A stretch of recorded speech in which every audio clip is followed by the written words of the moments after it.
working together, working with others. And then the biggest thing for all of us, public servants, servant leaders, coaches, working for someone else. Now, I got this story. I worked at the University of Kansas. They don't even go to class the second term. What? Do they go to class the second term, Dr. Capilouto? He makes sure. The reason is we give them a lifetime scholarship. As long as they leave us eligible, they can come back whenever they choose and finish their degree. Because it's about players first.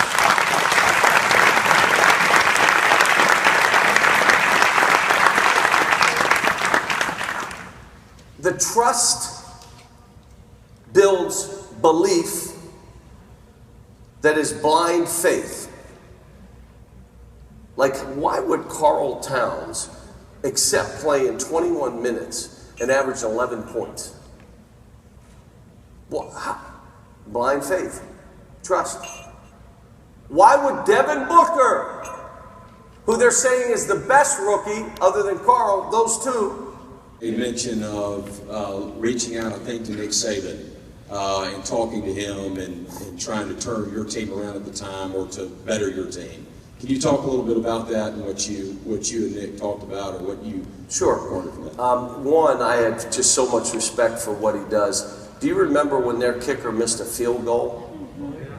And they, in the season, and he went up and hugged that kid and built that kid up, and that kid, they won the national title after that.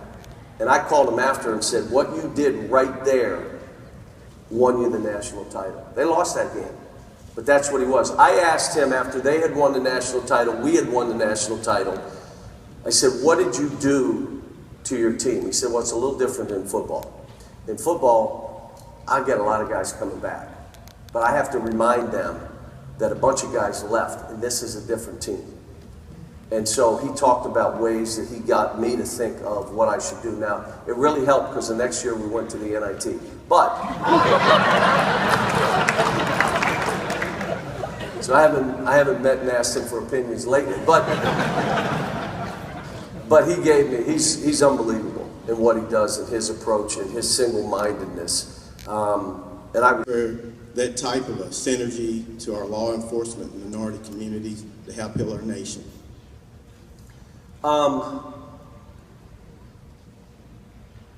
When you deal with people on a basis of who they are and their character versus anything else, I think that's the beginnings of it. And let me say this, for all of us in this room, I've been in the company of assistant coaches where we walk in a mall and they get followed. I've been there. I've been in the car when they get pulled over and they don't see me, I'm leaning back. I've been there. I've been on an airplane.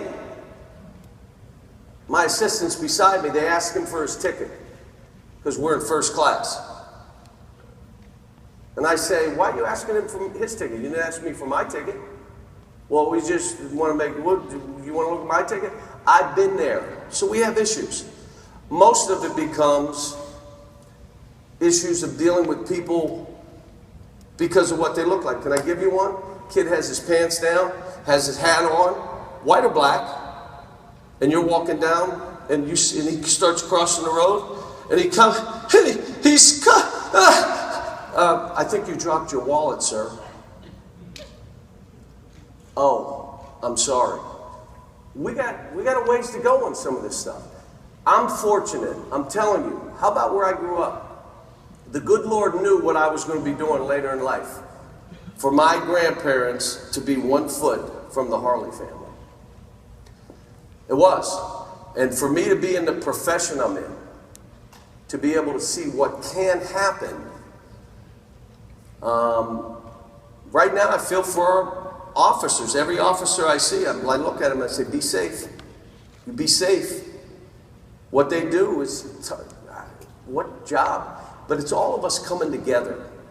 And let me say this, if you make it about the other guy, you don't have to talk black and white.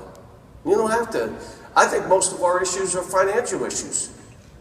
education and jobs and money, being able to take care of families. And my parents wanted for us to have a better life than them. My parents were regular people. That means 80 or 90% of the people in this country, that's all they want. They want their children to have a better life than they have. Our job is, how do we do it? I have my niche. I'm trying to